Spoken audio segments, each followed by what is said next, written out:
recognize our Senator Ronnie Chance, who came in during the first speaker. Ronnie, thank you. And also like to take this moment to congratulate him on a new baby girl in his family.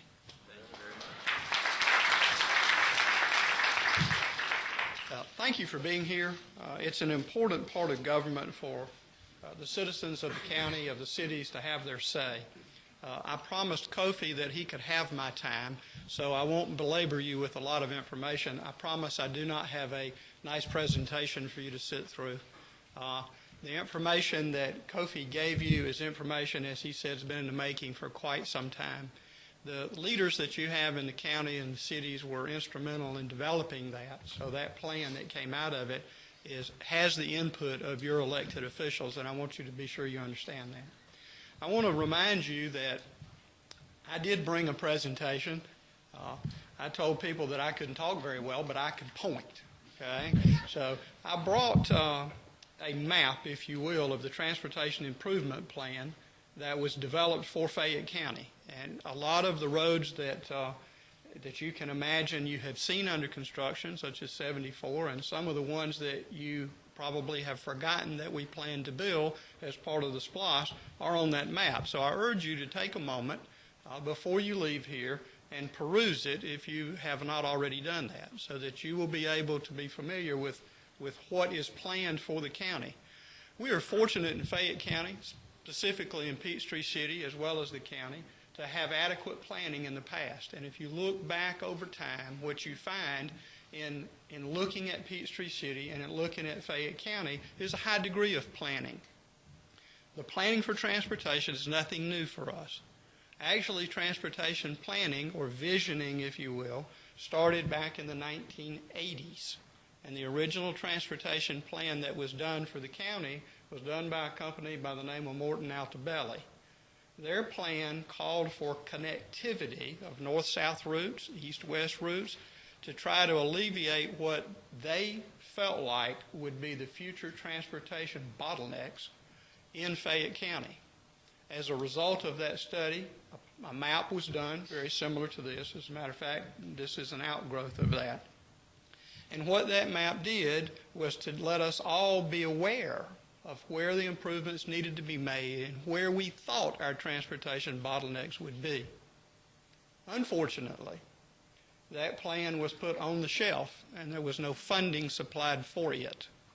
So fast forward into the 1990s, it was pulled back out, dusted off a little bit, and updated to look at where we were and what needed to be done. Not surprisingly, the plan that was pulled back out, dusted off, was not much different than the plan that was originally done. Still nothing was done. The plan went back on the shelf, came forward into the 2000s. In 2000s, the County Commission, and Greg Dunn, former chair, is here, the County Commission decided that it was time to actually implement some of the planning. Not pointing fingers now because county commissions come and go. And I'm here today, but I may not be here tomorrow. But the county commission took it upon themselves then to inform the voters of, look, this is what we got. We have a plan. The problem is we don't have any money.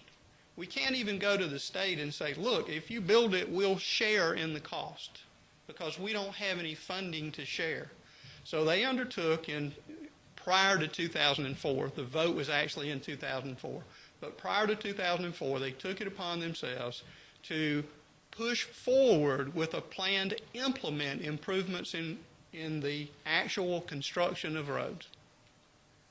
And as a result of that, the citizens of Fayette County in 2004 passed the SPLOST, $115 million and change, through March 31 of 2010. Is that right, Greg?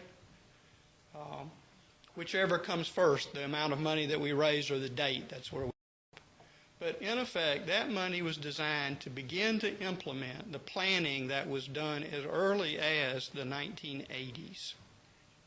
The problem is that we're a little bit short. Some would say we're a day late and a dollar short. If you look at the traffic that we have in the county today, although a lot of the interconnectivity and the small roads were done, were widened. For example, the end of Peachtree Parkway that turns into Bernard Road, that was part of the original plan. It actually got done. And most of the things that were done in the county were in the plan that was done. But there was no major undertaking of that plan because there was no major money. So here we sit today. We have passed the SPLOST, $115 million I mentioned. We have collected roughly $40 million of that $115. Okay?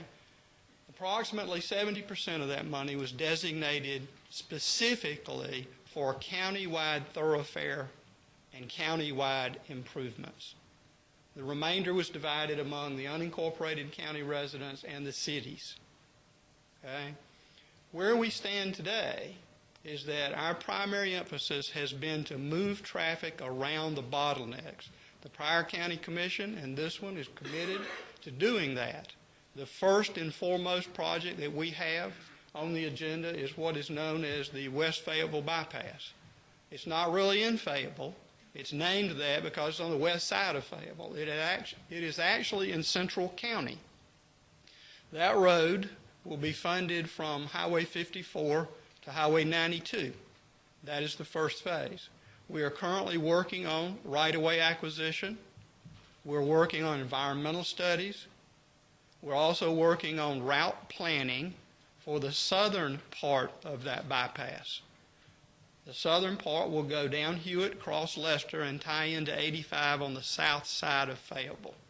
It will eliminate traffic from going through the middle of Fayetteville. The other major arterial road that is in that is known as the East Fayetteville Bypass. Again, it's not in Fayetteville. It's on the eastern side of Fayetteville, and it is designed to pull traffic out of 85, 92 south and route it around Fayetteville and move it out of the county where most of it goes every day. So those are the two major projects that we have undertaken and are in the works. Right-of-way acquisition can't be done on that project until the environmental is done and the road alignment is set. We're currently working on doing that.